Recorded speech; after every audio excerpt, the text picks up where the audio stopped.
tema da mensagem de hoje é Jesus é. Quem Ele é? Para alguns Ele é uma figura folclórica, para outros uma figura religiosa, para alguns Ele é um amigo.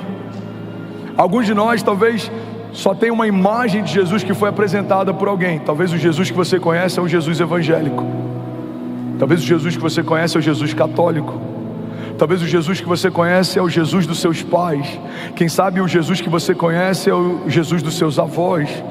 Mas existe um momento na história em que Jesus quer se apresentar diretamente para nós.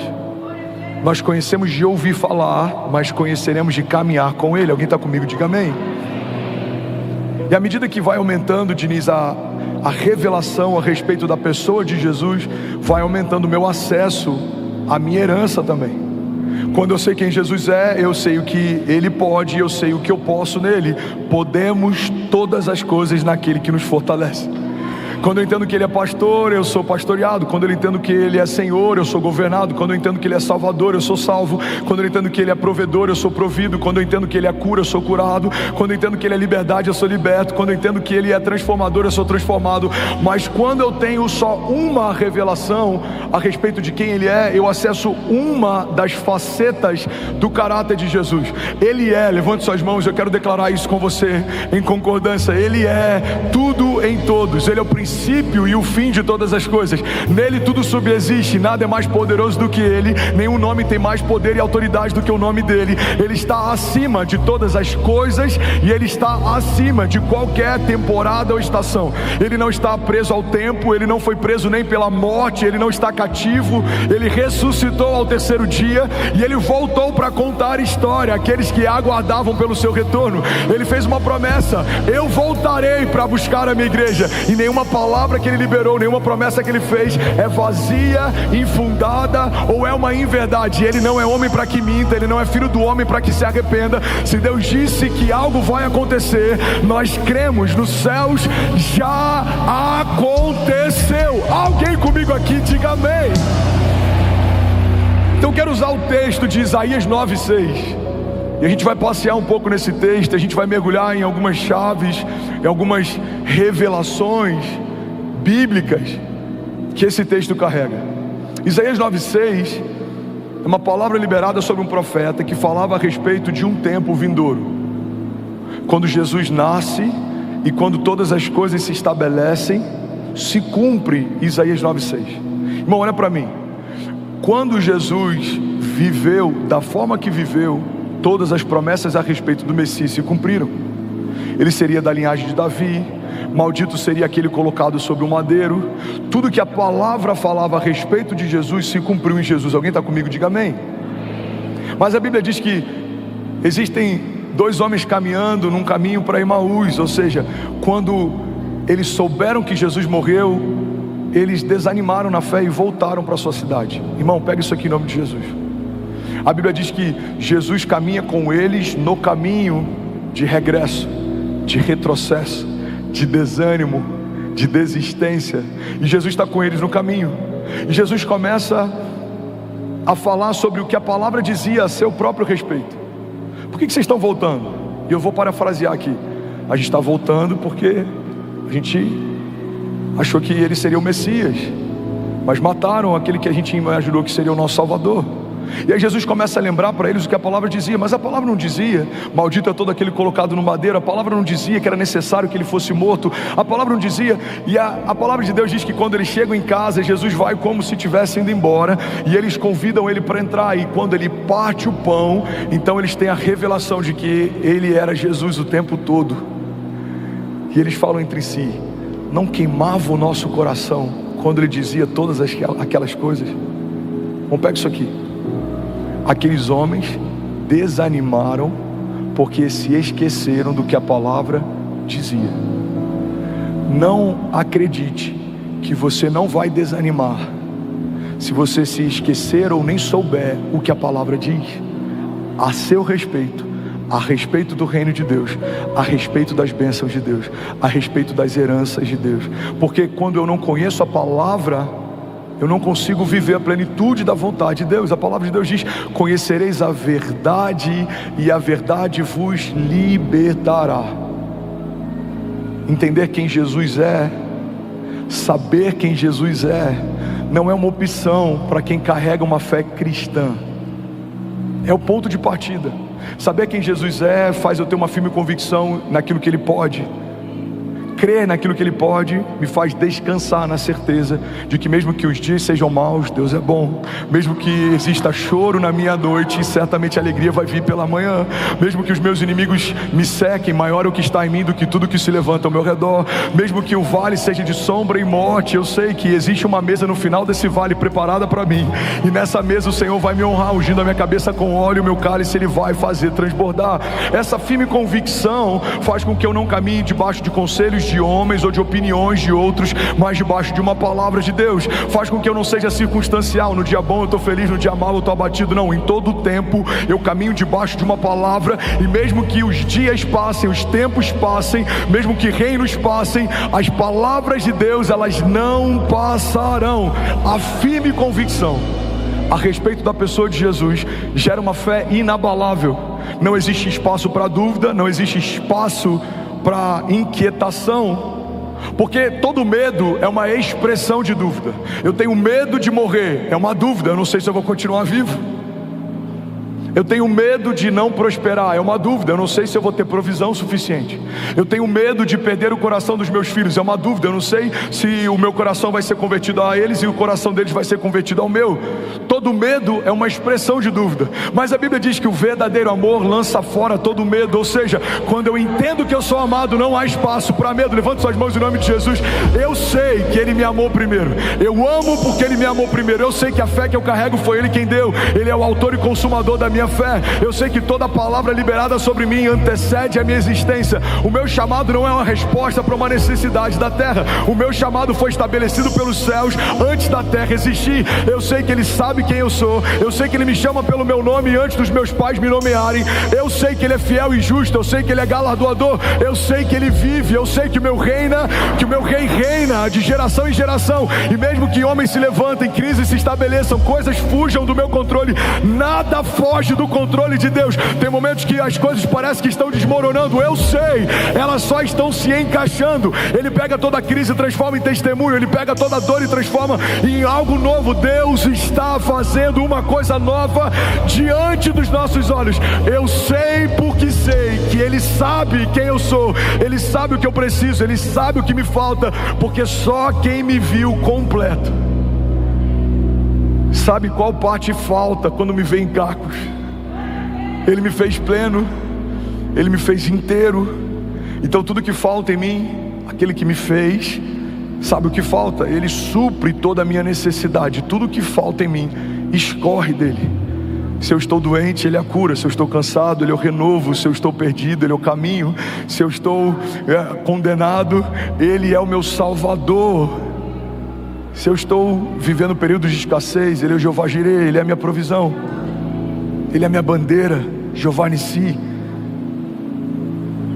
Ele é bom em todo o tempo, Ele é presente, Ele é Emanuel, Deus conosco, Ele é Yahvé. Ele é. Você pode declarar isso comigo? Diga: Deus não existe. Diga: Ele é. Você sabia que Deus não existe? Fala para quem está do seu lado: Deus não existe. Vai ter um monte de ateu agora celebrando. Eu sempre achei isso. Eu já sabia. Pois é, eu preciso concordar com você que é ateu. Deus não existe. Ele é. Porque tudo que existe hoje foi criado um dia, mas Ele é antes de qualquer coisa existir. Quando perguntam quem você é, Ele diz: eu sou o que sou. João diz: no princípio Ele era o Verbo estava com Deus, o Verbo era Deus, e todas as coisas foram feitas por meio dele, e sem Ele nada do que foi feito se fez. Então a terra existe, Ele fez. O dia e a noite existem, Ele estabeleceu. Os frutos existem, Ele criou. Mas quem criou tudo que existe? Aquele que era, aquele que é e aquele que há de vir. Ele não é temporário, Ele não é transitório, Ele não é limitado, Ele não é humano, embora tenha se feito humano para caminhar entre aquilo que Ele fez.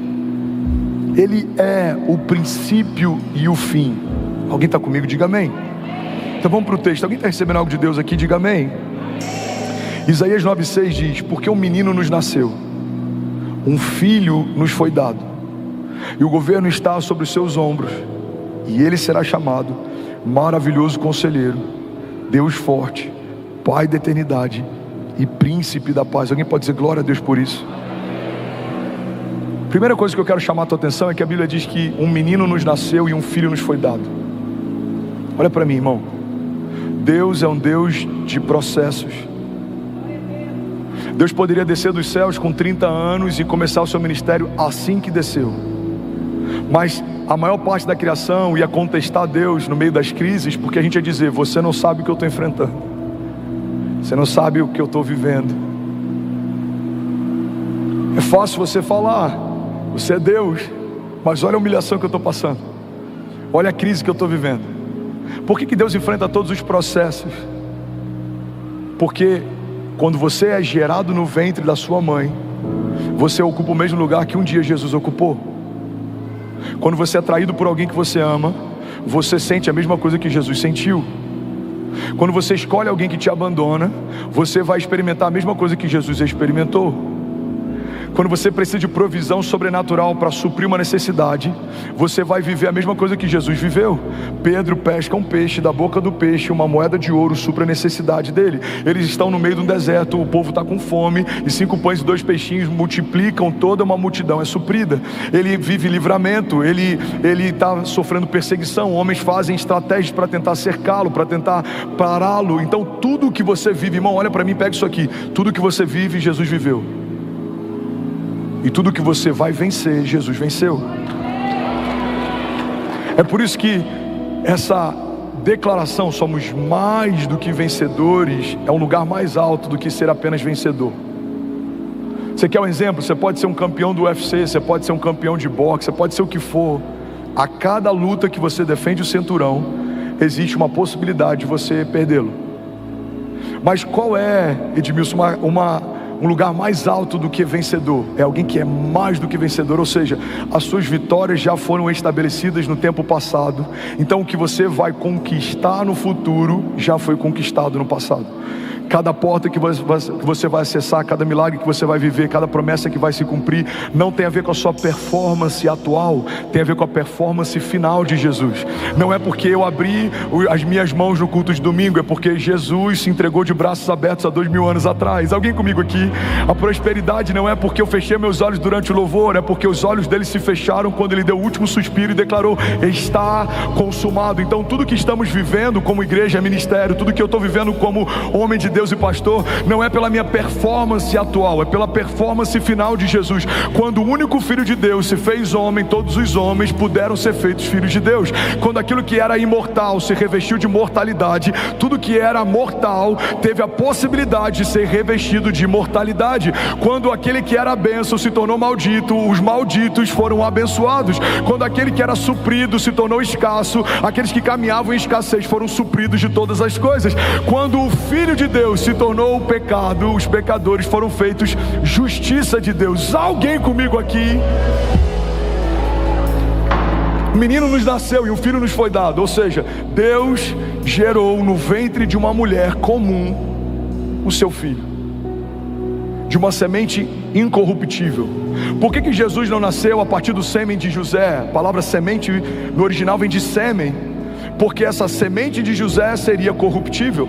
Então a semente incorruptível é incubada, é colocada, é semeada dentro de um ventre virgem. Não há mancha, não há pecado, não há mácula, não há nada. Jesus, desde o princípio até o fim, é encontrado sem pecado. A Bíblia diz que aquele que não cometeu pecado se fez pecado por nós, para que fôssemos feitos justiça de Deus. Então essa semente incorruptível, ela é colocada dentro de um ventre virgem. Irmão, o que Jesus está vivendo desde o princípio? Impossibilidade. Fala comigo. Impossibilidade é o melhor cenário para conhecermos a pessoa de Jesus. Alguém está recebendo algo de Deus aqui? Deus não pega qualquer ventre, Deus pega um ventre virgem, e Ele usa para anunciar o caminho também não usa qualquer ventre, ele usa um ventre estéril. Ele submete um ventre estéril de Isabel a vida de João Batista, a voz que clama no deserto. E ele submete sobre um ventre virgem de Maria o seu próprio filho. O que Deus está deixando claro para a criação? Eu não dependo da qualidade do ambiente. Quando eu chego, algo acontece. O ambiente pode ser estéril, a vida de Deus chegou, algo vai acontecer. O ambiente pode ser virgem, nada aconteceu. Ele é inédito, não existe nada, algo vai acontecer. Irmão, guarda isso.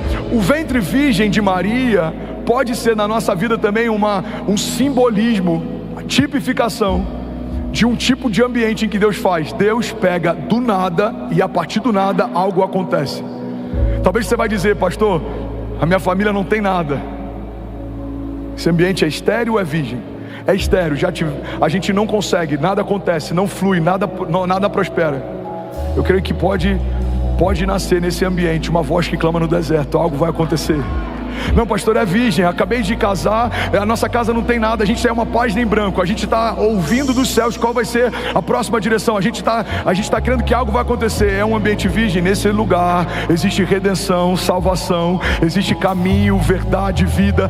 Deus não depende da qualidade do ambiente. Deus pode pegar a pessoa mais improvável, do jeito mais improvável, no momento mais improvável, e elevar a posição mais alta. Foi assim com Saulo. Saulo está no caminho de Damasco, é um perseguidor ferrenho da igreja, mas quando ele é encontrado por Deus no meio do caminho, Deus muda o destino, Deus muda o nome, Deus muda a forma como ele se move. Aquele que antes fechava igrejas, agora está plantando igrejas. Aquele que antes perseguia cristãos, agora tem as maiores revelações do Evangelho de Jesus e da graça de Deus na Nova Aliança e no Novo Testamento. Irmão, levante suas mãos, deixa eu profetizar sobre alguém. Não importa a forma e o lugar que Deus te encontrou, o lugar do seu encontro não é o lugar do seu destino. Deus te encontrou perdido, caído, ferido, quase morto, mas há uma palavra dele sobre você. Você e a sua casa não são quem eram, não vão viver o que viviam, porque Deus está fazendo uma coisa nova, está sendo gerado dentro de você a própria vida de Deus, e a palavra de Deus nos garante que maior é o que está em nós do que tudo que se levanta ao nosso redor.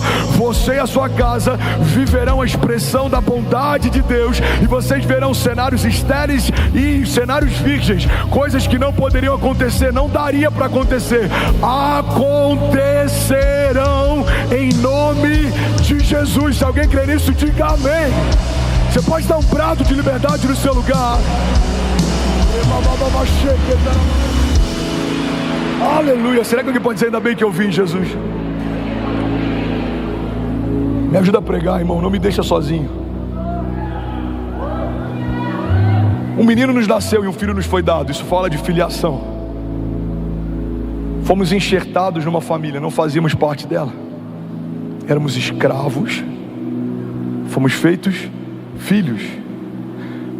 Filho fala de filiação. Existe um vínculo. E no nosso caso existe um vínculo inclusive de sangue. A única adoção, pega isso aqui, irmão, a única adoção que se estabeleceu além de uma aliança adotiva, uma aliança também de sangue, foi a nossa. Você foi adotado, mas além de aceito, você se tornou parte do mesmo sangue. Você tem noção do que é alguém adotar um filho e anos depois você fazer um exame de DNA e o sangue que está correndo nas veias dele é o seu sangue? É exatamente isso que Deus fez com você. A Bíblia diz em Romanos, olha que forte isso, irmão, que nós fomos adotados, recebemos o espírito de adoção. Mas por que Paulo está dizendo isso para os romanos? Porque na cultura romana, naquela época, a adoção de um filho era algo muito sério. Para você ter ideia, irmão, se você adotasse uma criança e você cometesse algo contra aquela criança, a punição era muito maior do que se você fizesse algo com o seu filho de sangue. Você sabia disso? Mas por que os romanos entendiam assim? Porque eles entendiam que um filho de sangue pode ter sido gerado por um descuido, pode ter sido gerado por algum motivo, mas um filho adotivo não, você escolheu ter. É uma decisão consciente. Então para os romanos, um filho adotivo, ele recebia mais cuidado e estava debaixo de mais responsabilidade dos pais do que um filho natural. O que a palavra de Deus está dizendo para nós? Deus adotou você. Não, eu vou falar de novo, alguém vai pegar isso aqui, você vai celebrar. Deus adotou você. Você não tinha filiação, mas Deus trouxe você para dentro da própria casa. Deus enxertou você dentro da própria família. Deus colocou o próprio sangue em você. Você está debaixo de uma aliança incorruptível. Estamos debaixo de uma aliança superior, aquela que foi feita com Noé, aquela que foi feita com Davi, superior àquela que foi feita com Moisés. Deus estabeleceu para aqueles que não são aquilo que Ele tinha guardado para aqueles que eram seus. A Bíblia diz que Ele veio para os que eram seus, mas porque os seus não os receberam, deu direito a todos aqueles que nele creem de serem chamados, de serem feitos filhos de Deus. Tem algum filho de Deus aqui nessa manhã? Aleluia! Jesus! Ainda bem que eu vi Jesus. A palavra de Deus diz: um filho nos foi dado e o governo está sobre os seus ombros. Diga: o governo está sobre os seus ombros. Sabe uma coisa que eu amo? A Bíblia diz que melhor o final das coisas do que o início delas. Olha para mim. Eu sei que é uma pregação expositiva, gera desconforto para quem está acostumado com a temática, mas é a season que a gente está e a gente vai fluir nela. Amém? Alguém está recebendo algo de Deus? Pega isso aqui, irmão. A palavra de Deus fala que melhor é o final das coisas do que o início delas. Talvez a tua história tenha começado mal, mas eu quero profetizar que ela vai terminar bem. Talvez o teu casamento tenha começado mal, mas eu quero declarar que ele vai terminar bem. Alguém comigo aqui? Talvez a tua jornada tenha começado mal, mas ela vai terminar bem. Se Jesus for o centro da tua história, vai ficar tudo bem. Você pode levantar suas mãos e declarar isso? Diga: vai ficar tudo bem. Billy Graham diz: eu já li o último livro da Bíblia. Fique em paz, vai terminar tudo bem. Agora, olha como é que são os processos de Deus. A Bíblia diz que o governo está sobre os seus ombros. O governo está sobre os ombros de Jesus, mas no final da história a Bíblia diz que todas as coisas foram colocadas debaixo dos seus pés. Ele começa com o governo sobre os ombros, ele termina com todas as coisas debaixo dos seus pés. Eu vou falar de novo e alguém vai pegar isso daqui. Deus colocou em você governo e autoridade para governar tempestades, para governar em meio a tribulações. E por mais que algumas coisas se levantem, irmão, vai chegar um momento em que todas as coisas serão colocadas debaixo dos nossos pés. Levante as suas mãos em nome de Jesus, e a cada palavra que eu declarar, eu quero que você declare e diga: debaixo dos meus pés. Vocês estão preparados? Então levante suas mãos, feche teus olhos. Depressão e pensamentos de morte. Vamos, alguém aqui? Divórcio e quebras de alianças. Escassez e todo pensamento e mentalidade de falta. Vamos, alguém aqui? Toda frieza ou cansaço, desânimo e abatimento espiritual. Toda arma forjada contra você, toda palavra maldita liberada contra você, toda obra de feitiçaria feita contra você, toda palavra maldita liberada em juízo contra os seus, tudo que se levanta, tudo que te cerca, toda tribulação, toda retaliação, toda tempestade, todo deserto, todo gigante. Vamos, levante suas mãos e diga: Deus estabeleceu sobre a sua igreja governo e autoridade para governar circunstâncias e estações. Vamos, alguém aqui? Declare com autoridade, diga: Deus declarou que a sua igreja reinará em vida. Diga: reinaremos, governaremos, avançaremos, prosperaremos, e as portas do inferno não prevalecerão contra nós. Você pode dar um prato de liberdade no seu lugar. Aleluia. Aleluia. Aleluia. Alguém feliz com Jesus ainda? Eu não sei você, mas eu já estaria de pé em alguns momentos dessa palavra. Ainda bem que eu vi Jesus. A palavra de Deus diz: porque um menino nos nasceu, um filho nos foi dado, e o governo está sobre os seus ombros. E aqui vem a primeira chave: ele será chamado Maravilhoso Conselheiro. Fala comigo: ele será chamado Maravilhoso Conselheiro. Irmão, olha para mim e guarda isso em nome de Jesus. Tem muita gente chamando de silêncio de Deus o que Deus chama de falta de intimidade. Tem muita gente chamando de silêncio de Deus o que Deus chama de falta de intimidade. Ele é o maravilhoso conselheiro. Sabe, a palavra não pode cancelar aquilo que ela já estabeleceu. Deus não pode mentir a respeito de quem diz ser, porque isso feriria o seu próprio caráter. Então, se Ele diz que é o maravilhoso conselheiro, você precisa entender que existem conselhos de Deus disponíveis para você. Qual porta eu vou entrar? Esse projeto é de Deus ou não é? Essa sociedade é de Deus ou não é? É tempo de avançar ou de recuar? Eclesiastes diz que há um tempo estabelecido para todo propósito debaixo dos céus. Sabe, uma das respostas para a gente estar vivendo o que a gente está vivendo, e isso é uma linha muito fina, irmão, olha para mim e guarda isso aqui em nome de Jesus. O fato de termos acertado, e eu vou usar esse termo com muito zelo, até aqui, não significa que a gente não pode deixar de acertar a partir daqui, porque existe uma linha fina como um fio de seda que se chama dependência. Essa dependência faz com que a gente não dê um passo até que Ele fale, mas faz também com que a gente não espere um dia para dar um passo quando Ele falar. Então Deus disse façam, a gente fez. Deus disse confia, a gente está confiando. Deus disse alugue, a gente alugou. Deus disse prepare, a gente preparou. E tudo que Ele nos pediu para fazer, Ele respondeu com uma medida maior do que aquilo que a gente já tinha vivido antes dEle pedir algo. Você está comigo? Diga amém. E se eu te disser que estamos nesse novo espaço, estamos sonhando, mas já estamos sonhando com mais um espaço para ampliar esse campus? Alguém consegue crer nisso? E se eu te disser que pelos olhos da fé eu já consigo ver uma universidade cristã no coração da nossa igreja? Alguém pode dizer glória a Deus por isso? E se eu te disser que já estamos sonhando e conversando e negociando uma escola confessional trilingüe que vai educar os nossos filhos em 3 idiomas e eles ouvirão a respeito da palavra da fé enquanto estudam? Alguém pode dizer glória a Deus por isso?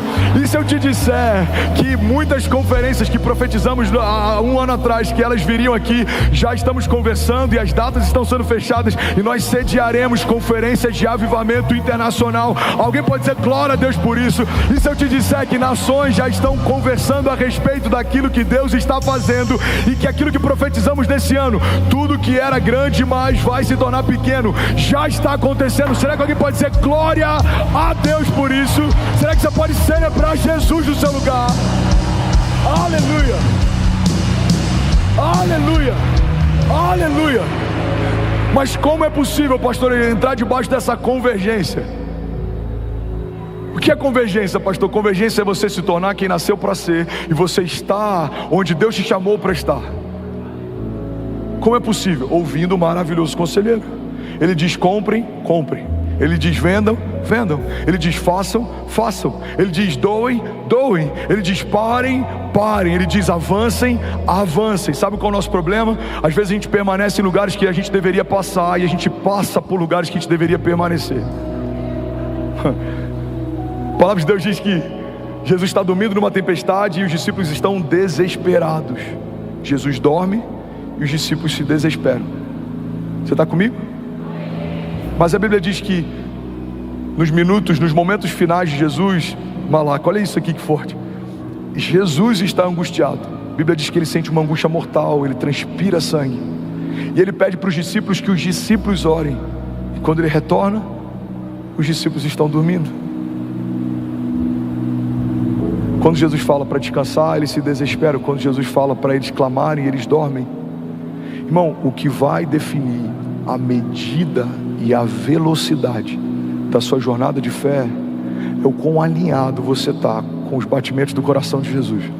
A palavra concordância no original vem de concordes. A etimologia da palavra concordância é concordes, ou seja, corações alinhados. A palavra discordância vem de discordes, corações desalinhados, desconectados. Quando a palavra nos aconselha a caminhar em concordância, é porque a única forma de você viver a plenitude da vontade de Deus é o seu coração batendo na frequência do coração de Deus. Eu sei o que Ele me pede, eu sei o que Ele espera, eu sei o que Ele preparou, eu sei o que Ele está fazendo. Você já viu alguém que vive 10 anos em um? Você já viu pessoas que estão debaixo de uma estação de aceleração? Significa que alguém ouviu dos céus algo e está se movendo debaixo do que ouviu. Agora, isso não é uma garantia que você vai viver assim para sempre. A gente conhece homens de Deus e ministérios que por um período foram acelerados e por um momento eles estagnaram. Por quê? Porque às vezes a gente aprende um modus operandi para uma estação e a gente quer caminhar debaixo desse modus operandi a vida inteira, mas não é assim que os céus trabalham. Se você não estiver debaixo da coluna, vai ter algum momento que os céus se moveram, as nuvens se foram e você ficou para trás, porque você prefere fazer o que Deus te ensinou no passado, mas Deus não está preso a um tempo. Existem linguagens de Deus, existem formas de Deus, existem movimentos de Deus, que eles são cíclicos. Existe uma janela, e essa janela se abre, mas essa janela também se fecha, e para você viver debaixo dessa aceleração constante, para você viver de glória em glória, de mover em mover, de romper em romper, você precisa acessar os conselhos do maravilhoso conselheiro. Você vai discernir tempos e estações. A Bíblia diz que o sábio discerne a todos e por ninguém ele é discernido. A Bíblia diz que o sábio discerne o tempo e o modo de todas as coisas. Ele entende como fazer e quando fazer. Eu quero abençoar e profetizar sobre alguém aqui. Levante suas mãos. Eu declaro em nome de Jesus sobre você um espírito de sabedoria. Você não vai viver debaixo de opinião de homens, você não vai depender de indicativos naturais. Alguém pode te dizer: olha, a previsão do tempo é chuva, mas eu creio que em alguns momentos nós clamaremos e veremos os céus se abrindo, porque Deus recebeu o nosso clamor. O indicativo financeiro vai dizer: não invista, não é momento para isso, mas alguém aqui vai receber de Deus uma palavra: coloca todo o teu recurso nesse projeto, e você vai colocar e ele vai prosperar, porque você não se moveu por um indicativo de homens, mas você se moveu por uma palavra de Deus. Em alguns momentos os indicativos dirão: o tempo é de crise, você vai viver em paz. Os indicativos dirão: o tempo é de escassez, você vai transbordar e prosperar como nunca antes, porque aqueles que caminham debaixo da mão de Deus e do conselho que sai da boca dele são como aqueles que não confiam em carros ou em cavalos, mas confiam no poderoso eu sou. Deus disse que vai acontecer, nós cremos, já aconteceu. Você pode dar um brado de liberdade no seu lugar.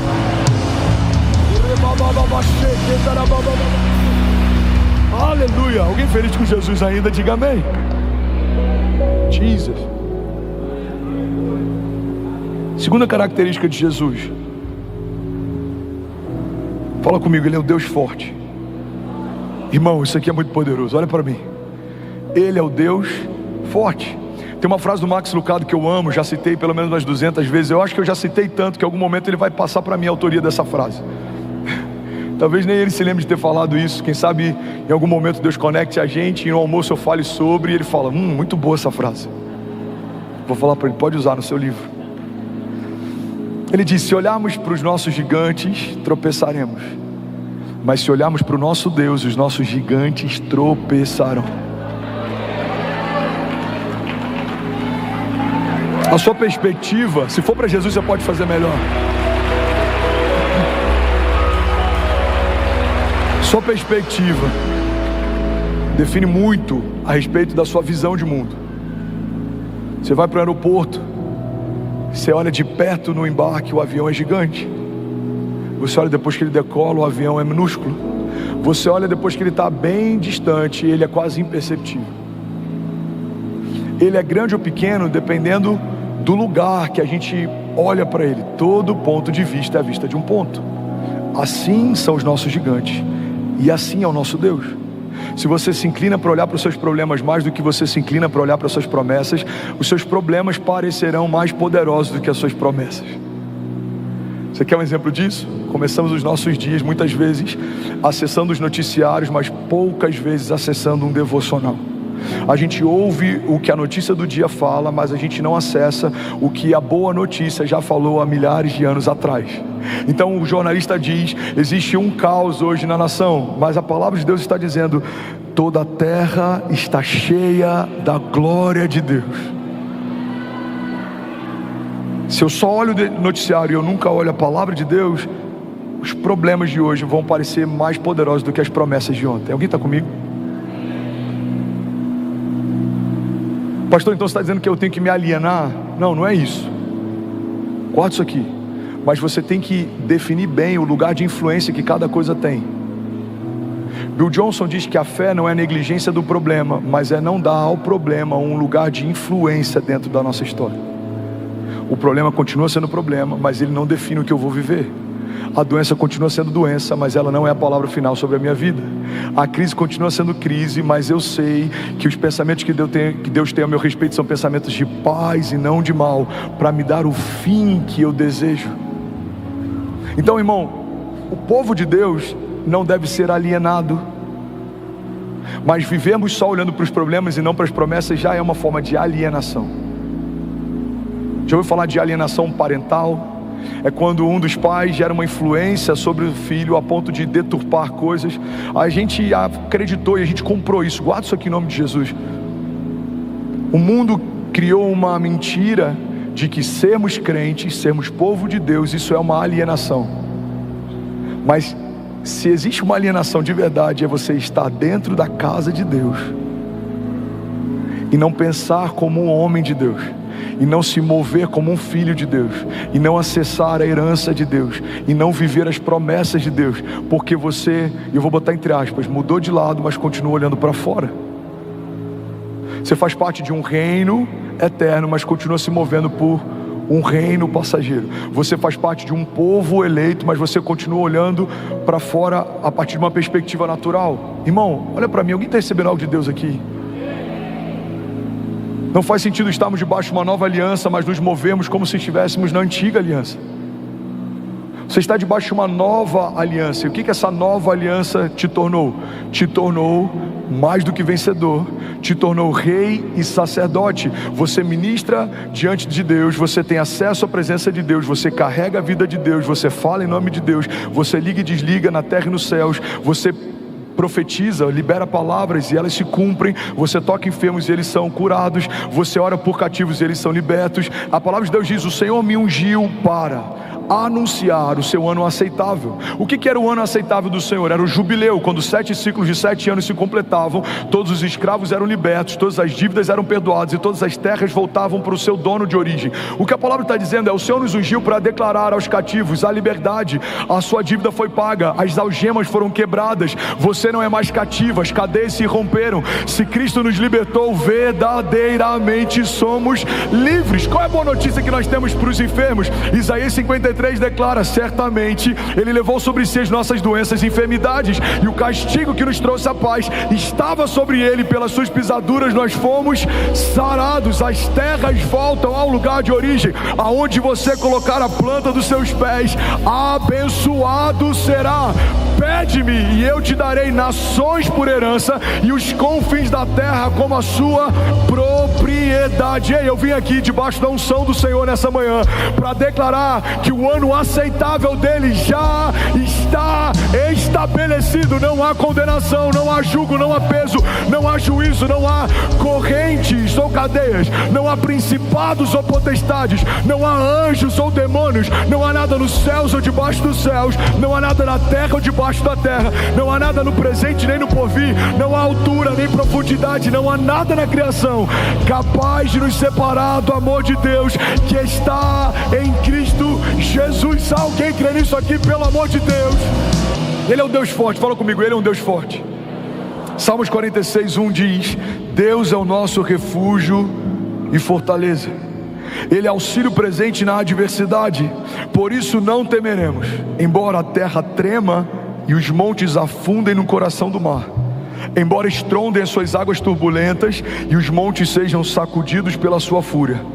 Há um rio cujos canais alegram a cidade de Deus, o santo lugar onde habita o Altíssimo. Deus nela está e ela não será abalada. Deus vem no seu auxílio desde o romper da manhã. Nações se agitam, reinos se abalam, mas Ele ergue a sua voz e toda a terra se derrete. O Senhor dos exércitos está conosco, o Deus de Jacó é a nossa torre segura. Alguém pode dizer glória a Deus por isso? Pastor, o que a palavra diz a respeito de Jesus? Me fala um pouco mais, talvez seja novo para alguém, ou talvez alguém aqui tenha esquecido. Eu não lembro quem é o autor, mas tem um autor francês que ele dizia que nada do que a gente fale no púlpito é algo novo, A nossa função é só relembrar aquilo que a gente jamais poderia esquecer. Talvez para alguém aqui o que eu vou falar você já sabia, mas se esqueceu. Talvez era um conhecimento que você tinha e se esvaiu. Talvez era uma convicção que você carregava e ela se perdeu. Eu não sei se é novo para você ou se Deus está relembrando você, mas eu quero liberar sobre você o que a palavra de Deus diz sobre Jesus. Você está comigo? Diga amém. Mateus 28:18 diz que Ele tem todo o poder no céu e na terra. A palavra de Deus diz que por meio dele tudo que existe veio à existência. João 1:3 diz: todas as coisas foram feitas por intermédio dele, e sem ele nada do que existe teria sido feito. A palavra de Deus também diz que é por ele que são mantidas todas as coisas. Hebreus 1:3: o Filho é o resplendor da glória de Deus e a expressão exata do seu ser, sustentando todas as coisas por meio da sua palavra poderosa. Depois de ter realizado a purificação dos pecados, ele se assentou à direita da majestade de Deus nas alturas. Alguém pode dizer glória a Deus por isso? A Bíblia diz que ele tem as chaves do inferno e da morte. Apocalipse 1:18 diz: eu sou aquele que vive, estive morto, mas agora estou vivo para todo sempre, e eu tenho as chaves da morte e do Hades. Eu vou lembrar para alguém aqui, você vai celebrar no seu lugar. Ao terceiro dia ele ressuscitou. Aleluia, aleluia. A Bíblia diz em Colossenses 2:15 que ele despojou as autoridades e poderes malignos, fazendo de todos eles um espetáculo público, triunfando sobre eles na cruz do Calvário. A palavra de Deus também diz que a morte não pôde retê-lo. Deus o ressuscitou dos mortos, Atos 2:24. Mas Deus ressuscitou dos mortos, rompendo os laços da morte, porque era impossível que a morte o retivesse. Recebe isso em nome de Jesus. Todo laço de morte, tudo que te paralisava, tudo que te amedrontava, sejam pensamentos de morte, sejam palavras de morte, ou seja a morte sobre aquilo que Deus te entregou. Talvez sonhos que parecem mortos aos seus olhos, talvez projetos que parecem mortos aos seus olhos, talvez promessas que foram esquecidas. Eu vim aqui nessa manhã, debaixo do nome poderoso de Jesus, declarar que voltem a viver. Vale de ossos secos, voltem a viver. Assim diz o Senhor, em nome de Jesus. Se você recebe isso, diga amém. A Bíblia diz que ele foi exaltado por Deus. Filipenses 2:9 diz: por isso Deus o exaltou à mais alta posição e lhe deu o nome que está acima de todo nome, para que ao nome de Jesus se dobre todo o joelho nos céus e na terra e debaixo da terra, e toda língua confesse que Jesus Cristo é o Senhor, para a glória de Deus Pai. Alguém pode dizer glória a Deus por isso? A Bíblia diz que ele reinará e que todos os inimigos serão colocados debaixo dos seus pés. 1 Coríntios 15:24 diz: então virá o fim, e quando ele entregar o reino a Deus, o Pai, depois de ter destruído todo o domínio, toda a autoridade, todo o poder, pois é necessário que ele reine até que os seus inimigos sejam postos debaixo dos seus pés, e o último inimigo a ser destruído é a morte. Alguém pode dizer glória a Deus por isso? Terceira característica de Jesus, fala comigo: ele é o Pai da eternidade. Não, fala como quem crê nisso, diga: ele é o Pai da eternidade. Bom, olha para mim, guarda isso aqui. Tem alguém aqui que enfrenta a ansiedade? Eu vou te dar uma chave que vai mudar a tua história. Como Jesus consegue dormir em meio a uma tempestade? Qual é o segredo? Qual é o princípio? Qual é a chave? A gente aprende algo inclusive nesse dia com Jesus que é poderoso demais. Irmão, guarda isso aqui. Jesus estabelece um princípio: só pode dominar tempestades quem consegue dormir em meio a elas. Você só vai dominar os inimigos que não roubam o teu sono, porque a partir do momento que eles te amedrontam, você saiu desse lugar de autoridade. Por que Davi derruba um gigante? Porque a despeito do que todos os soldados pensavam sobre aquele homem, Davi foi o único que olhou para ele e viu a ausência de aliança. Davi olha para ele e fala: quem é esse incircunciso? Ou seja, quem é esse homem que não caminha debaixo de uma aliança de Deus, provocando aqueles que foram chamados por Deus? Se você olha para os seus inimigos de uma forma mais elevada do que eles são, você sempre vai achar que não vai conseguir vencê-los. Mas se você olha para os seus inimigos do tamanho que de fato eles são, você não vai ter dúvida: Jesus já venceu cada um deles por mim. Jesus, ele acalma a tempestade, mas antes ele dorme no meio dela. Você só vai dominar a tempestade que você consegue dormir em meio a elas. Alguém pega isso aqui em nome de Jesus. Mas tem um princípio nisso. Ele é o Pai da eternidade. Ele é onisciente. E Ele conhecia toda a palavra. Ele é o Verbo. Ele é a palavra. Você está comigo? Então o Pai já havia dito que Ele seria morto numa cruz. Dani, o Pai já tinha dito: você vai ser enviado e você vai ser feito maldito no madeiro, Bia. Então quando existe uma tempestade, eu imagino Jesus olhando para as ondas e Ele fala: meu Pai já disse que não é afogado que eu vou morrer. Então hoje não é o meu dia. Quando você conhece o seu futuro, você não fica angustiado durante os processos do seu tempo presente. Por quê? Porque você já ouviu de Deus a última palavra a seu respeito.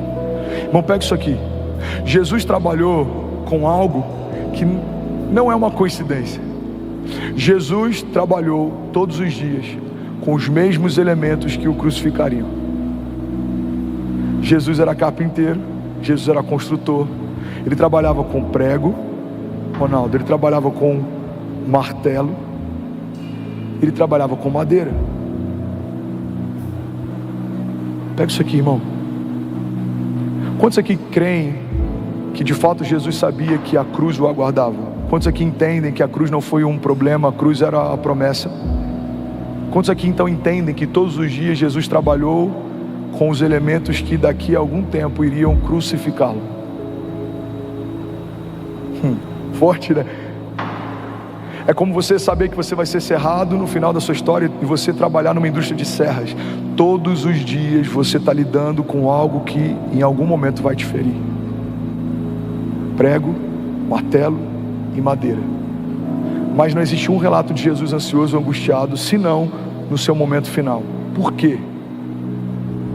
Porque quando a gente caminha debaixo do Pai da eternidade, a gente não fica ansioso ou preocupado com momentos futuros, porque a gente sabe a quem o futuro pertence. Eu vou falar isso de novo. A Bíblia diz: alguns confiam em carros, outros confiam em cavalos, mas nós confiamos no Deus da nossa salvação.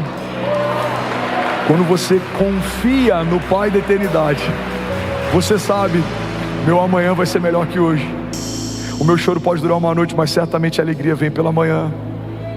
Por quê? Porque o Deus da minha história de ontem é o Deus da minha história hoje, e Ele está desenhando o meu futuro também. A palavra de Deus diz, eu não lembro qual Salmo 139 diz: os teus olhos viram meu embrião, todos os dias determinados para mim foram escritos no seu livro antes de qualquer um deles existir. Alguém pode dizer glória a Deus por isso? Eu preciso finalizar aqui. Eu vou falar de novo para alguém pegar essa deixa. Eu preciso finalizar aqui. Vocês são muito espontâneos. Não, gente, é sério, eu preciso finalizar aqui. Quarta característica, alguém está comigo ainda? Diga amém. A Bíblia diz que Ele é o príncipe da paz. O louvor pode ir subindo para parecer que a gente está terminando. A Bíblia diz que Ele é o príncipe da paz.